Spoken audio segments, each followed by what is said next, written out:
cette semaine, on attaque la deuxième partie de Melacha Shenesrei Goufa. Et dans un premier temps, on va voir quelle est la différence entre Melacha Shenesrei Goufa et Psikreché. Je vous rappelle que Psikreché, c'est par exemple quelqu'un qui va tirer un banc et automatiquement ça va créer un sillon. Donc c'est Psikreché. Je n'ai pas pensé à faire le sillon, moi j'ai pensé juste à tirer le banc. On dit là-bas que c'est Chayav. Or que de Melacha Shenesrei Goufa, c'est encore pire apparemment. Qu'est-ce que je fais moi? Je fais un trou, je pense à faire le trou, seulement c'est pour le sable. C'est pas pour la construction ou bien pour arranger mon champ. Donc je pense quand même à faire mon trou. Et malgré tout, Melacha Shenesrei Goufa, on dit que c'est Patour d'après Rabbi Shimon. Quelle est la différence entre les deux? Comment on peut définir la différence qu'il y a entre les deux? Et surtout, pourquoi ce serait Melacha Shenesrei Goufa qui serait plus permissif que Psikreché où on a dit que c'est Chayav? Alors que Psikreché, j'ai pas du tout pensé à la Melacha, mais dans Melacha Shenesrei Goufa, j'ai pensé à Melacha. Alors regardons déjà ce que ramène le Kesef Mishneh, c'est que le Kesef Mishneh, c'est le Bet Yosef, c'est le Shulchan Aruch, c'est Rabbi Yosef Karo. Le Kesef Mishneh, il ramène la vie de Rabbi Avraham, le fils du Rambam. Il est ramené par plusieurs autres. Il dit comme ça: Aefresh sheyesh ben Melacha shenesrei legoufa. La différence qu'il y a entre Melacha shenesrei legoufa ou ben Psikreché et Psikreché, le Yamut. C'est que les Gabé Psikreché, au sujet de Psikreché, et non mechaven la Melacha kolikar, il ne pense pas du tout à la Melacha. Et là, chez Nisit Be'achear, juste qu'elle est faite haute, forcément, inéluctablement. Ça veut dire que quand, par exemple, quelqu'un il va tirer son banc, je ne pense pas du tout au sillon. J'ai aucune pensée pour le sillon. Je laisse faire les choses comme elles sont. Je pense, moi, juste à tirer mon banc. Je n'ai pas de pensée sur le corps, le sujet de la Melacha qui est faire le sillon. Pas du tout. Kigon, par exemple, chez Sagar Petar Beto, quelqu'un qui ferme par exemple sa porte de sa maison, Vayashamzvi, et là-bas il y a un élan, il y a un animal. Chez Lochiven et Shmiratzvi, lui il n'a pas pensé à chasser cet animal, je veux dire. Normalement, si quelqu'un il fait ça pour l'enfermer, ça s'appelle chasser. Là il pense pas du tout à ça, lui il veut rentrer, il veut sortir de chez lui pour pouvoir, et il ferme sa porte pour pouvoir faire en sorte qu'il n'y ait pas de voleur. Donc quand il ferme sa porte, pourquoi? Parce qu'il veut pas avoir de voleur. Mais automatiquement, il y a un animal dans sa maison qui devient chassé. Et là, Melacha décide de faire. Cette Melacha, elle est faite inéluctablement. Eh bien, dans cela, c'est Chayav. Aval Melacha Shenesrei Goufa. Mais pour Melacha Shenesrei Goufa, ou mitkaven le Goufa Melacha. Là, il a l'intention, il pense faire l'action elle-même de la Melacha. Et là, She'eino mitkaven letachlita, c'est juste qu'il ne pense pas à l'objectif de la Melacha. Il y a la Melacha elle-même, et il y a l'objectif de cette Melacha. Dans Shabbat, on a besoin d'arriver à Melachet Marchavet, donc à l'objectif de la Melacha. Ici, qu'est-ce qu'il fait par exemple? Il pose un trou. Qu'est-ce qu'un trou c'est Chayav? C'est seulement si j'ai pensé à l'objectif j'ai un objectif d'arranger le terrain, ça s'appelle Choresh. Je fais une fondation chez moi, des fondations, c'est bonnet, j'ai construit. Et donc, si je ne pense pas à cela, à cette finalité de vouloir arranger ma maison, juste que je pense à faire un trou pour pouvoir prendre le sable, eh bien j'ai pensé effectivement à l'action elle-même, mais pas au but de l'action. J'ai pensé à l'action de la Melacha, mais pas au but de la Melacha. C'est ce qui s'appelle Melacha Shenesrei Goufa. Voilà. Donc, ça, c'est la distinction entre Melacha Shenesrei Goufa et Psikreché. Dans Psikreché, je ne pense pas du tout à l'action de la Melacha. Dans Melacha Shenesrei Goufa, je pense à l'action, mais pas pour son objectif. D'accord? Psikreché, je ne pense pas à l'action, je pense à tirer le banc, je ne pense pas du tout à l'action du sillon. Dans Melacha Shenesrei Goufa, je ferai un sillon, mais parce que j'ai besoin du sable. D'accord? Maintenant, le Machatzit Shekel, il pose la question évidente que tout le monde doit poser. Les fils Varat Arav Abraham, d'après cette Varat de Rabbi Abraham qu'on vient de citer, Adraba Ifra, Mistabra, au contraire, c'est l'inverse qui est logique. Adraba. D'accord, je reprends. Adraba, c'est dire c'est l'inverse. Au contraire, Ifra, c'est l'inverse, Mistabra, qu'il est logique de dire. Deoteraou le Chayev, c'est plus apte, c'est plus logique de dire qu'on est Chayav, Minatora, mais Melacha Shenesrei Goufa. Pourquoi? Parce que tout au moins il a pensé à la Melacha. Ah, mais oui, t'as pensé à faire un trou, mais pas pour le sable. Mais au moins t'as pensé à faire le trou. tu as pensé à la melacha elle-même. Donc tu as pensé à faire l'action de la melacha. Donc tu devrais être chayav. Plus que milechayab psikréché, c'est plus important de dire, c'est plus logique de dire que melacha c'est chayav plus que psikréché. Des l'autre qui avait la melacha, parce que là-bas ils ne pensent pas du tout à la melacha. J'ai jamais pensé à, moi je pense tirer un banc, j'ai jamais pensé à faire un sillon. Alors là, dans le moment, on aurait dû dire, au contraire, là c'est là que c'est pas tour. Donc ça, on dirait l'inverse. Vechen Tachel Rabbi Shimon, pareil pour Rabbi Shimon, c'est difficile. Goufa, lui-même, des poter Melacha Shel Goufa, comment lui il rend pas tout Melacha Shel Goufa, ou Mechayev Psikreché, dans Psikreché il rend Chayav. C'est l'inverse. Vetzarich Lomar, et il faut dire, voilà, donc ça c'est la réponse. Des Shabbat, quand c'est Shabbat, des Melechet Marchevet Asra Torah. La Torah elle interdit Melechet Marchevet, ça veut dire qu'il y a la Melacha. Il n'y a pas que l'action de la melacha, faite comme si j'étais un robot. Il y a la kavana, l'intention que j'ai qui va avec mon action. Et là, c'est toute l'importance. J'ai l'importance de la melacha parce que j'ai une action, ma pensée qui va avec cette melacha. Et donc, elle vient lui donner un sens. Imken, c'est pourquoi. Yesh lomar. C'est pour ça qu'il faut dire que dans melacha shenesrel goufa, il y a l'importance de la kavana, on a dit. La kavana, elle est importante. Donc, elle a un rôle à jouer. Ou bien ou mal. Ou bien ça va rajouter, ou bien ça va enlever. La pensée, elle a une capacité de changer les choses. C'est-à-dire, dans Melacha Shatboufa, Delikavel la Melacha, effectivement, il pense à l'action de la Melacha. Mais il ne pense pas à l'objectif. Donc là, il pervertit la Melacha. J'ai fait un trou, mais pour sortir le sable. Donc j'ai pensé explicitement à l'inverse de la melacha. Cette pensée dans la Shabbat, elle est assez forte, puisque c'est Melechet Marchevet, elle est assez forte pour transformer le nom de mon action. Au début, j'ai cru que quand je faisais un trou, le nom de mon action, c'était faire une fondation, Chaya Mishum Binyan.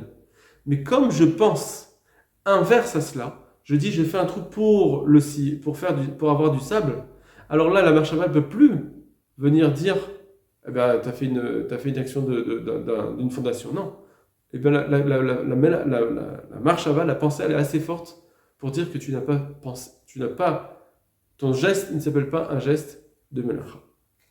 Ré marche à tia mikla melacha. Sa pensée, elle l'a exclue de la melacha. Ça veut dire, c'est plus une melacha. Machenkem psikréché, par contre, dans psikréché, c'est pas pareil. Tout ça, c'est melacha shenesrel goufa. Parce que je pense à l'action de la melacha, mais seulement je lui donne un autre objectif, donc je la travertis, je ne sais pas comment, et je lui donne un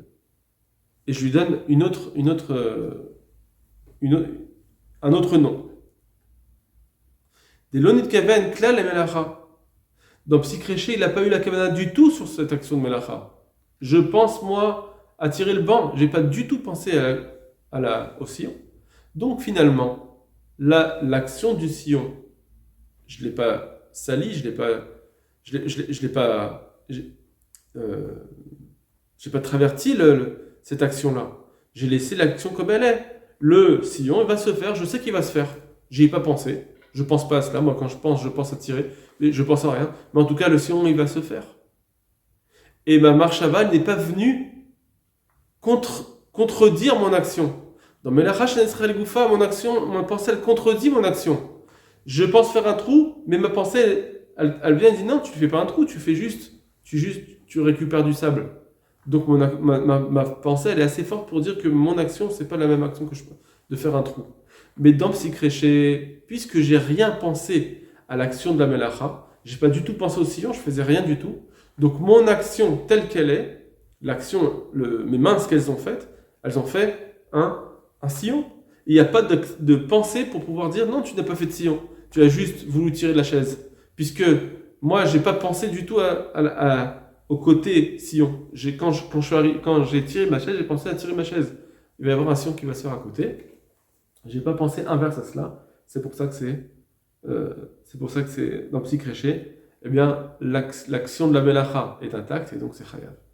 De l'autre, Kevin Klein la Melacha. Dans Psikréché, il n'a pas du tout pensé à la Melacha.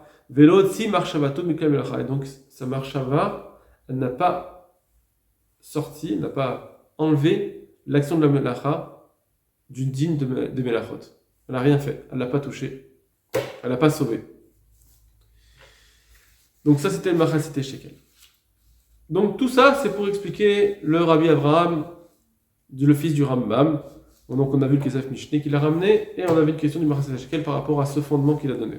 Maintenant, on va juste voir le Rashba. Le Rashba a l'air de dire un peu comme le Rabbi Abraham. Bon, il ne le dit pas clairement, il le dit à travers une question, et nous on va déduire de cette question que c'est ce qu'il pense. Regardez. Alors, avant, je vais vous faire une petite introduction. De quoi il parle le Rashba? Il parle de quelqu'un qui fait une Brit Mila, mais en faisant, à l'endroit de la Brit Mila, il y a un point de lèpre. Au temps du Beth Amikdash, c'était interdit de couper la lèpre soi-même. Il fallait aller au Kohen, et que le Kohen nous dise « Oui, c'est pas de la lèpre, tu peux l'enlever ». C'est lui qui doit nous rendre tahor. Mais si quelqu'un va couper la lèpre, donc il va se rendre tahor sans Kohen, ça c'est un interdit de la Torah. La Torah elle nous dit attention, tu ne dois pas te rendre tahor tout seul, il faut que tu ailles chez le Kohen. Tu ne dois pas te rendre tahor de la lèpre, au sujet de la lèpre. Donc maintenant quelqu'un va venir faire une Brit Mila. Donc il a l'obligation de faire la Brit Mila au 8e jour. Mais en faisant la Brit Mila, il va être obligé de faire un autre issour qui s'appelle couper la lèpre. Ma'adin. Tbiali. Ça m'étonne. Donc le Rashba nous dit, je suis étonné. Pourquoi là-bas, ce cas, il s'appelle Davar Shem Mitkaven? C'est-à-dire que quand la Gemara traite ce problème, elle dit que c'est Davar Shem Mitkaven. Je pense à faire la Brit Mila, donc je pense à couper l'endroit de la lèpre, mais pour la Brit Mila. Ces mots-là, ils veulent dire quoi? Je pense à couper la lèpre, je pense bien couper l'objet, mais pas pour me rendre tahor de la lèpre, juste pour faire la Brit Mila. Lui, il dit, mais c'est bizarre, pourquoi la Gemara appelle ça Davar Shem Mitkaven? Deha Mitkaven ou le Ketzitza, lui, il a bien la kavana de couper, là. Et là, chez le Mitkaven, les Taher, l'amour, juste qu'il n'a pas l'intention de se rendre tahor, c'est-à-dire qu'il ne fait pas ça pour l'objectif de la Melacha qui est de se rendre tahor, juste pour faire la Brit Mila. C'est exactement le même cas que le sable. Je fais le sable, mais pas pour la kavana. Je fais un trou, mais pas pour la kavana de faire un binyan, mais pour le sable. Pareil, je coupe la baïret, mais pas pour me rendre tahor, mais pour faire la Brit Mila. Pourquoi la Gemara elle dit que c'est Davar Shem Mitkaven? Elle devrait dire que c'est Melacha Shenes Goufa. Ven Zekaroui Davar Shem Mitkaven, et la Melacha Shenes Goufa, ça s'appelle pas Davar Shem Mitkaven, mais ça s'appelle Melacha Shenes Goufa. Et voilà, la Ma'a Davar Domé. À quoi ça ressemble? Les Mechabé Gachelet, chez la Hetz Birshut Harabim, à quelqu'un qui éteint une braise dans le Reshut Harabim. On a dit que si quelqu'un éteint une braise, pour la braise, pour pouvoir faire du charbon, ça s'appelle une Melacha d'éteindre. C'est ça la Melacha d'éteindre, j'éteins pour faire du charbon, c'est assourd. Maintenant, quelqu'un voit dans le Reshut Harabim, dans le domaine public, des gens qui risquent de se blesser, donc il veut éteindre cette braise de bois. Donc, quelqu'un qui éteint cette braise de bois dans le Reshut Harabim. Debit Kaven Lechabot, là-bas, effectivement, qu'est-ce qu'il fait? Il a l'intention d'éteindre. Velo Mechamachu Serech Legoufo, mais pas parce qu'il a besoin du corps lui-même chez le kibouï de ce qu'il a éteint. C'est-à-dire que éteindre, la melacha de éteindre, c'est pas juste d'éteindre le feu. La melacha d'éteindre, c'est d'éteindre pour pouvoir avoir du charbon. C'est ça la melacha d'éteindre. J'ai éteint, ça veut dire j'ai construit quelque chose, j'ai construit du charbon. C'est ça la melacha d'éteindre. C'est pas juste d'éteindre l'absence de feu ou de lumière. C'est de construire quelque chose. Or, pour dire que la melacha c'est une melacha, il faut que je pense à éteindre pour pouvoir faire du charbon. Mais si je pense à éteindre, mais pas pour ça, juste pour ne pas que les gens s'abîment les pieds, dans ce cas-là, est-ce que ça ressemble à Davar Shem Mitkaven ou Melacha Shenes Goufa? C'est Melacha Shenes Goufa. Je pense à l'action elle-même de la melacha, seulement pour un autre but, pour sauver les gens. Et là, c'est pour ne pas que les gens aient un dommage. Vekarina de la Melacha Shenes Goufa, ça devrait s'appeler Melacha Shenes Goufa. Velo Davar Shem Mitkaven, et pas Davar Shem Mitkaven. C'est ça qu'on dit là-bas au sujet de la braise. On dit que c'est Melacha Shenes Goufa, c'est pas Davar Shem Mitkaven. Ugdeita Be'Perikira, comme c'est marqué dans la Gemara de Kira, Gabé Amecham Shepinaou. Au sujet de quelqu'un qui a pris une marmite et il l'a vidé pour pouvoir mettre de l'eau froide dedans. On a dit là-bas que il y a un problème de durcir, de travailler le métal. Quand tu mets de l'eau froide dans un métal très chaud, ça travaille le métal. D'Amrinan, Shmuel, et là-bas la Gemara elle dit, Shmuel bedavar shen mitkaven zviral Rabbi Shimon. La Gemara elle dit ça, c'est melacha shen Israël goufa. Dans davar shen mitkaven, Shmuel il pense que c'est moutar. C'est khayab, pardon. Non, c'est moutar, quand c'est pas sûr que ça va arriver. C'est moutar comme Rabbi Shimon. Et dans Melacha Shenet Hagoufa, Viralek Rabbi. Dans Melacha Shenet Hagoufa, il pense comme Rabbi. Cette partie-là, on la verra Bezrat Hashem plus tard, comme qui pense Shmuel. Shmuel, la Gemara dit au début, on devrait dire que si Krishem Shenet Hagoufa, c'est le même dinim. Si tu penses comme Rabbi Shimon dans l'un, tu penses comme Rabbi Shimon dans l'autre, et tu permets tout. Non. On voit que Shmuel, il est possède comme Rabbi Shimon dans l'un et comme Rabbi Yehuda dans l'autre. Il est possède comme Rabbi Shimon dans Davar Shen Mitkaven, et comme Rabbi Yehuda dans Melacha Shenet Hagoufa. Donc on voit que c'est deux choses différentes. Et là-bas, d'éteindre, de travailler le feu quand je veux mettre de l'eau, à cause de ça je vais travailler le métal, eh bien c'est Melacha Shenet Hagoufa, pas Davar Shen Mitkaven. Veyesh Lomar. Et donc il faut répondre maintenant à notre question qu'on a depuis le début sur quelqu'un qui va couper la Brit Mila avec la Baïret. Veyesh Lomar, dit Katavra Hamanav Firouche. Si en réalité c'est comme ça, nous, je vous fais une intro. Nous on avait dit que couper la Baïret, c'est ça le Issour en soi, c'est de couper. Non. La Torah ne nous a pas dit interdit de couper la Baïret, elle nous a dit attention de ne pas te rendre Tahor sans aller chez le Kohen. C'est le Kohen qui te rend Tahor. Toi, de faire quelque chose qui va te rendre Tahor, ça c'est interdit. Ça l'interdit. Donc, quelqu'un qui va couper la Baïret, c'est pas le fond de l'interdit, c'est pas ça. C'est juste une façon de faire l'interdit, mais c'est pas le fond de l'interdit. L'interdit lui-même, c'est pas de le couper. L'interdit lui-même, c'est de se rendre Tahor tout seul, sans Kohen. Et du coup, on répond. Veillez, Shloma. Il faut dire, si la Torah avait écrit Befirouche explicitement, Ishamer Benagat Sarat, fais attention à la lèpre, chez l'Otakos, de ne pas la couper, alors Achinami, effectivement, on aurait toutes les questions qu'on a dites. Si tout le problème c'était de couper, alors effectivement, on devrait dire que c'est Melacha Shenet Hagoufa, je coupe, mais pour la Bila. Ça, c'est effectivement, si c'était ça le Issour, si c'était de couper, effectivement, je comprends qu'il y a un problème, il faut dire que c'est Melacha Shenet Hagoufa.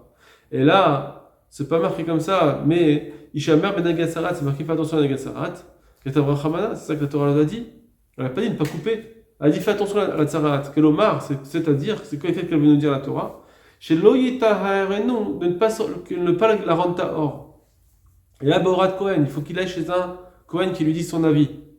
Ça veut dire que c'est ça le Issour, le fondement du Issour. J'ai pas d'action de Issour. L'action de couper, c'est pas le Issour. Le Issour, c'est de se rendre Tahor tout seul sans Kohen. Juste que nous, c'est nous qui disons que Kevan Sheken Asur la côte, puisque c'est interdit de couper la Baïret. Pardon. Oui. Chez Meter ou Bakesato. Pourquoi c'est interdit de couper la Baïret? Parce qu'il va se rendre Tahor. C'est-à-dire c'est juste une conséquence. C'est vrai que maintenant, ça sort qu'il est interdit de couper la Baïret parce que tu vas te rendre Tahor. Mais c'est pas le fond. Le fond du Issour, c'est interdit de se rendre Tahor tout seul. Vilkar, c'est pourquoi. Qu'est-ce que c'est cette Lechem Mila?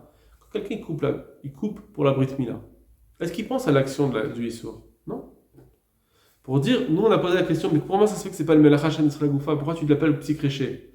Parce qu'ici, il pense pas au Issour de la lèpre.